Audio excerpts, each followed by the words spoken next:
అసలు అందం అంటే ఏంటి? అది రూపమో, రంగో, అలంకారమో కాదు.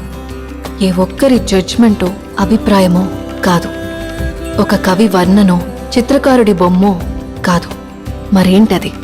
అందమంటే గుణం. అమ్మాయినయుండి చెప్తున్నా, I don't want people to call me beautiful.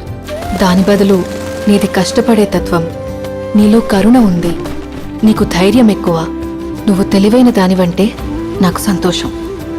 Address us by our qualities. MS Subbalakshmi అంటే భక్తి, అందం కాదు. మదర్ తెరెసా అంటే కరుణ, అందం కాదు. ఐన్ ర్యాండ్ అంటే తత్వం, అందం కాదు.